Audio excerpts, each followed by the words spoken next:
Welcome to California Edition. My name is Brad Pomerance. We thank you for joining us. On this half hour, we'll be speaking with Judy Chu. She is a member of the United States Congress. We'll also be speaking with Lee Baca. He is the sheriff for Los Angeles County. But we start with Congresswoman Chu. Thank you so much for joining us. We appreciate it.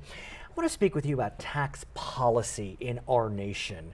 I want to go back to what we know as the Bush-era tax cuts. What exactly are they? We hear that term used a lot, but what are they? The Bush-era tax cuts gave massive tax cuts to millionaires who didn't need it. And it cost this country $1 trillion. This is a big reason as to why we do have a huge deficit.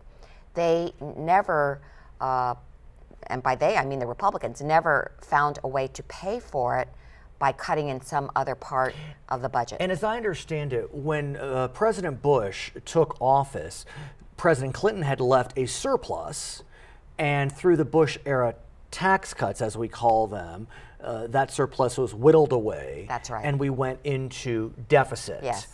So as we know, those tax cuts will be expiring. Mm-hmm. Or actually, they did expire already, and there was an extension? There was an extension. Let's talk about that, because that was quite contentious. Yes. That was last summer? Yes. Last summer, I'm getting my dates. So it was summer of 2011, there was an extension, a complete extension.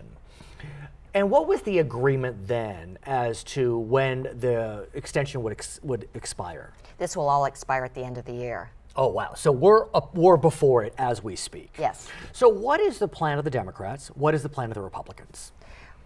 We, the Democrats, believe that they should not be set to continue. They should be let to expire, and in fact, that they should expire for those earning $250,000 or more. But for those making less, the tax cuts would stay into place. Yes, the tax cuts would stay in place because we don't want to make any person in the middle class suffer more. And it's interesting because $250,000 for some would not, I mean, that's pretty high class. So if you make $225,000, we should all be so lucky, you would still be a beneficiary of the tax cut under the Democrat plan. That's right. Your colleagues on the Republican side, what are their hopes on this? They believe that not only should we continue the tax cuts for the rich, that we should even expand it. Actually, if they have their budget proposal approved, millionaires would get $190,000 more of a tax cut. They believe that if you give rich people more money, that somehow the poor will benefit. It's the trickle-down theory. Yeah. So where do we stand? I mean, we're on the verge of a presidential election. I presume nothing is going to happen until November.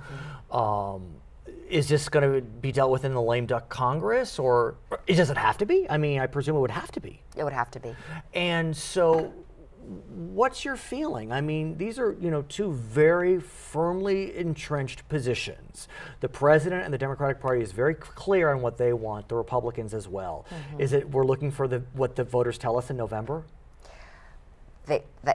There will be a mandate as of November, and depending on who becomes president, we will get the direction from the country in terms of what they want.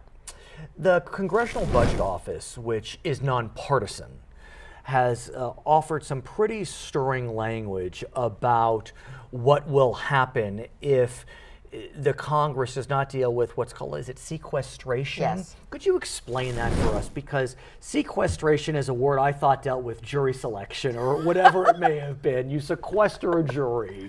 Talk to me, Congresswoman. It's such a curious term that nearly everybody questions me about that. The budget deal that was reached last year said that either cuts of over $1 trillion are made, or by the time January of 2013 comes around, there will be automatic cuts that amount to $1 trillion, $500 billion for domestic programs and $500 billion for defense. And it's interesting, we have had what we know as trigger cuts in the state of California, as you know, and they've caused a lot of pain, one could argue.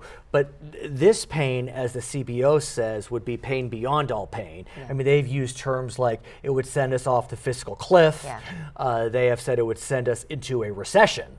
I mean, those are very stirring. So not only are you dealing with the Bush-era tax cuts, you're dealing with sequestration. Yes. It would be the worst thing ever because it's cuts that are made just based on slashing.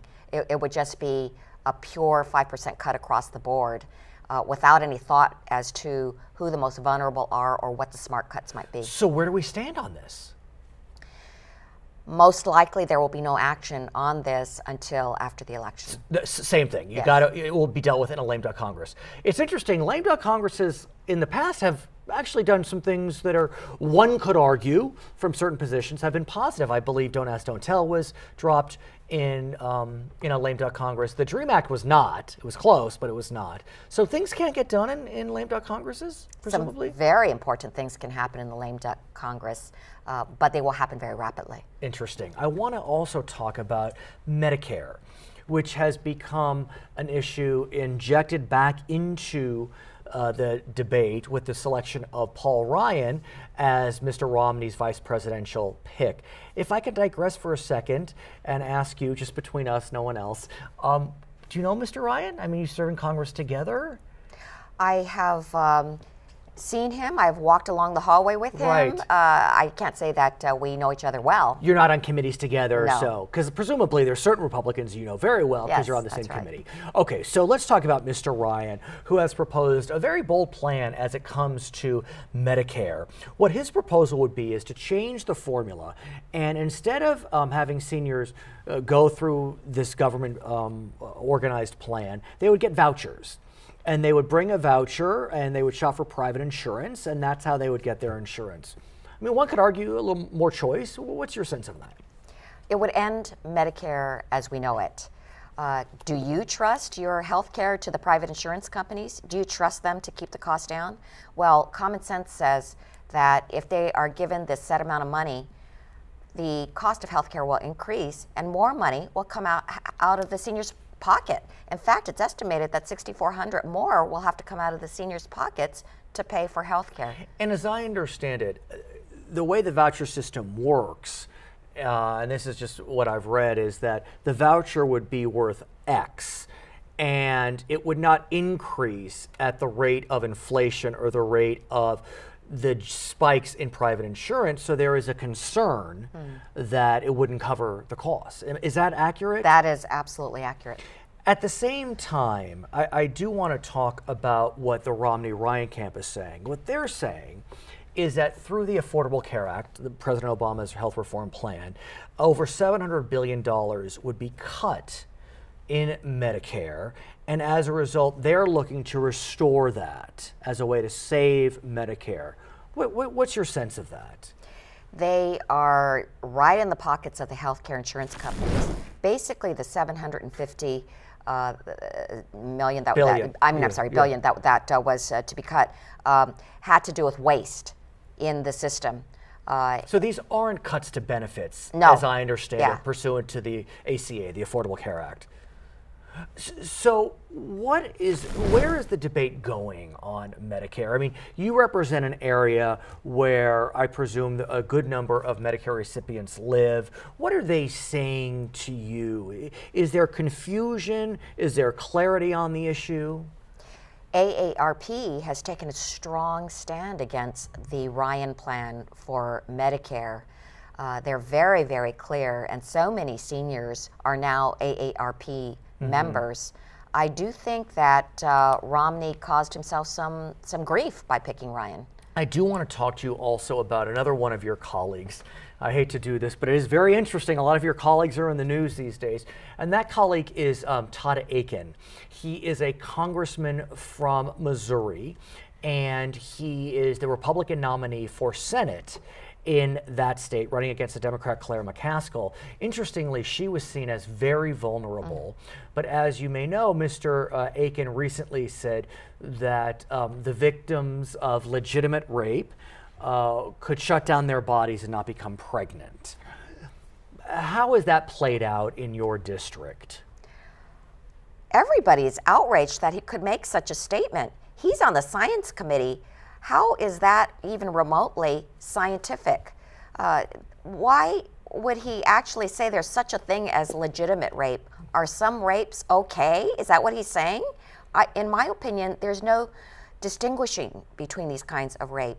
And for him to say that some rape is okay is just incredibly offensive. And as I understand it as well, Mr. Aiken, as well as Mr. Ryan, Paul Ryan, had supported a bill that changed the definition of rape to include only forcible rape. As you understand it, what does that mean? They were trying to remove certain types of rape, such as statutory rape, from the definition. And so they are whittling down on what is considered rape. So there is definitely a mentality there about violence against women, and they show that they're questioning these strong stands that we've taken. It's interesting because earlier in the year there was a debate about contraception.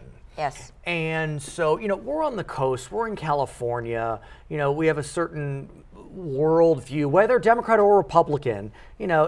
Democrats and Republicans in California are a little different than Democrats and Republicans in other parts of the country. And so sometimes we don't have a sense of what these issues mean to our fellow citizens in other parts of the nation. So what's your sense of why these issues are being thrusted into the Z-guys, the culture today? Well, I think it is a war on women. I think it is a war on the kinds of things that help keep women whole, such as contraception. 99% of American women use contraception. 98% of them are Catholic women. And it is something that is a necessity for everyday life. Without it being covered by health insurance, it amounts to a tax on women. Women have to pay $600 more per year based on it not being covered by health insurance. It's only right for it to be covered. And that was the issue that was percolating earlier this year. I also want to ask, if I may, about guns and the gun control debate. One of your colleagues, Gabby Giffords, was wounded. She was forced to resign from Congress. Over the summer, we have had some real scary shootings in Aurora, Colorado at the movie theater. Recently at the Empire State Building, there was a shooting. Virginia Tech in 2007, Columbine 1999. We've had a series of shootings. But what's interesting is when you look at the gun control debate in the 90s, there was some significant gun control legislation. The assault ban was not extended in 2004. Dianne Feinstein tried her best. Where do you see the gun control debate going, the Second Amendment versus gun control? It is time for our country to take a stand against these senseless shootings, and there is no reason why one person should be able to buy hundreds of rounds of ammunition on the internet, especially somebody who is clearly mentally ill. We have to have better background checks. We have to prohibit the buying of these large amounts of ammunition. But I really want to ask you, because you're in Washington, you're a representative of the people. In California, gun control legislation passes fairly handily. In Washington, D.C., it just doesn't happen. Why? And again, I'm not advocating, I'm just asking. We have a strong gun lobby, and they are able to threaten legislators into not doing anything about guns. I just hope the American people speak up and say that we can't let this happen anymore. When the Second Amendment was passed, that was in 1776, when people did have to have guns to defend themselves, and even used it for getting their food. We're in a way different culture right now. Her name is Judy Chu. She's a member of the U.S. Congress. When we come back, we'll be speaking with Lee Baca. He is the sheriff for Los Angeles County. I'm Brad Pomerance. We'll be right back on California Edition.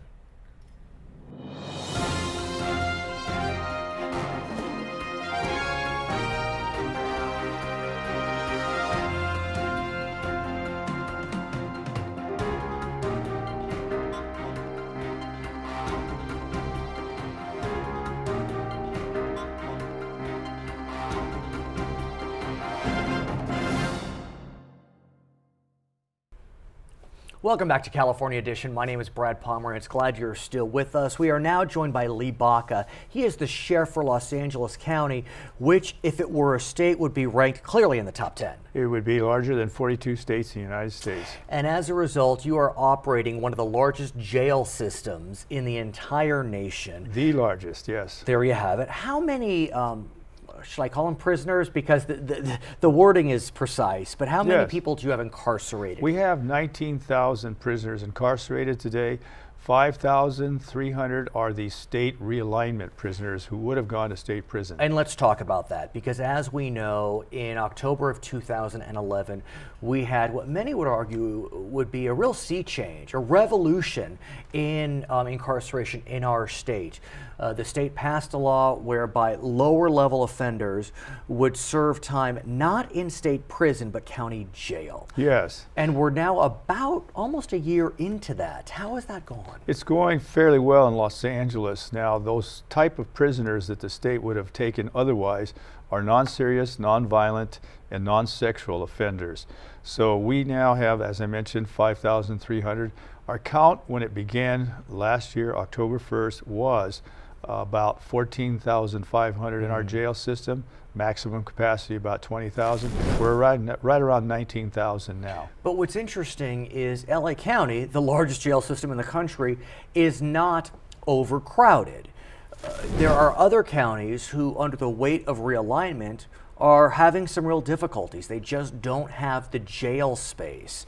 How is it that LA County is managing, and yet some of the neighboring counties in the Inland Empire, for example, are really struggling? What's amazing about LA County, with my 45 police chief partners, we have dropped the crime rate so substantially in Los Angeles that what's interesting, there were 240,000 bookings into the county jail back about 4 years ago.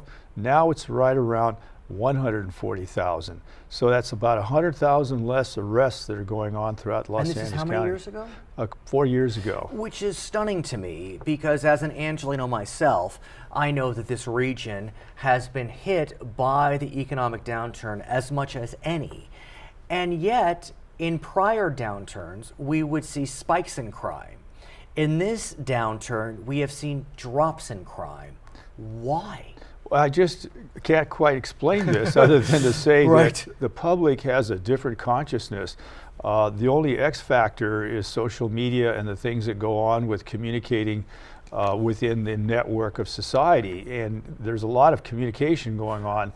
I don't know if that's part of the answer, but I think there's got to be some attribution there. Could it also be, when you talk about social media, the reason we can engage in social media is advanced technology? Could it be that the sheriff's department has more tools, technological tools at its disposal to track criminals, and so it's just easier to track, and so there's more of a deterrent?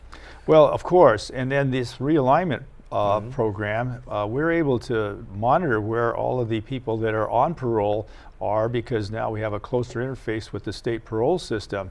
So we've become kind of morphed into a amalgamation of state processes of managing parolees and local processes of managing parolees. Let's go back to realignment, if I may. And we know the reason, the compelling reason, the overwhelming reason for the realignment push was a United States Supreme Court decision in 2011, which declared that California's prisons were being run in a cruel and unusual fashion, violating the Eighth Amendment, and they demanded that the prison population drop significantly. When you look at the numbers since realignment in terms of state prisons, I know your jails, but state prisons, there was a nice drop in the first, let's call it 3/4 of the cycle, but recently we've seen an uptick in state prison numbers. What's happening? Well, what's happened is the non classification of these prisoners is diminished substantially, so the state cannot release violent offenders under this reduction of population program. So that's how we've been able to see that plateauing that you just alluded to.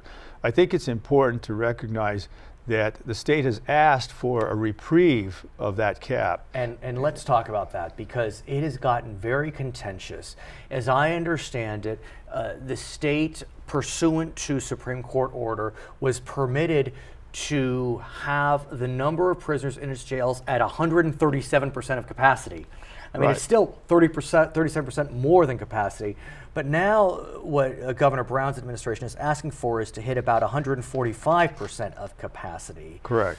You know, the courts don't seem particularly willing to abide by that request, to grant that request. Right, and that's the unknown factor here. You know, the courts have inserted themselves into the operations of the state prison system. Now, Governor Brown did appoint me to the board of state and community corrections. Oh, really? And so my big push now is for education programs from the very beginning of a prisoner entering county jail or state prison, so that the reformation or the so-called innovation of how to manage people who are incarcerated is that we emphasize education and let them work their way out through education. Let's talk about that, because one of the corollaries or the ancillary benefits, intended ancillary benefits of realignment would be that if the individual incarcerated in county jail was closer to home, that they would be able to engage in community-based programs, even if they were in jail, at least they're closer to home, so that when they were released,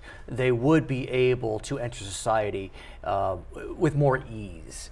And so, are we seeing that benefit yet? I think we are. As you know, we're at about the 9th month of the entire local realignment, and I think more family and participation, along with the education program. We have a merit program we're particularly proud of, that inmates, quite frankly, who have dropped out of school, have had failures within their life before they got into a crime, are essentially reconstructing what their life can be as opposed to what it is. Along those lines, during the wave of Get Tough on Crime over the last couple of decades, there were changes to sentencing laws, there were changes to laws relating to prison good time credits and furloughs. And so the question becomes, should we start to reevaluate whether we want to increase work furloughs, for example, for either prisoners or those in county jail, or allow them more ability to receive good time credit? Because now it's quite limited, as I understand it. Yes, I think it's a good idea to work incentives into the program, and even those that benefit from the incentives, you can still put them on electronic monitoring. Right. And we're looking at that now, even in our county jail system. Is that expensive, though? I mean, do we have the funding to actually put on those bracelets? Well, look at the average cost when they're in jail. It's about $70 a person if there's no medical problems. And when you put them on electronic monitoring, it's about $7 or $8 a day. So from $70 to $8 a day. But what about the initial outlay of funds to buy those bracelets? Well, I think it amortizes. It amortizes against the incarceration costs. So if we're taking the incarceration funds and putting people on electronic monitoring, we're actually saving the taxpayers about 80% of costs or more. We know that this November there will be an initiative on the ballot. It's known as Prop 30. It's the governor's initiative to increase sales tax by 1/4 cent for 4 years, increase taxes on the wealthiest for 7 years. A good chunk of that money is slated for education, assuming it passes, but another chunk is also slated towards realignment. Yes. Is it a constitutional guarantee for the realignment funding pursuant to Prop 30? Currently, it's not, but it's a renewal, and it's a 5-year renewal, and I think that's the hedge against an improving economy, so it could disappear in the next 5 years. Am I correct that the Sheriff's Association in California has endorsed Prop 30? I'm not sure, but I certainly support though. that. Yes, I think it's important for us to recognize that the governor has gone out and talked to the business leaders and some of the wealthier people in California, and he doesn't seem to get a pushback from them. So the question then is, how do we blend a continuation of not only incarceration services, but how do we continue with our education deficits, which are really significant? And as I understand it, if you look at dropout rates, I mean, those kids that are dropping out in 8th grade, 9th grade, they wind up being clients of yours 5 years later. Well, that's the whole issue. I'm the chair nationally of Fight Crime, Invest in Kids, and we know that through studies, if a child doesn't graduate from high school, the likelihood of them getting into crime is very high.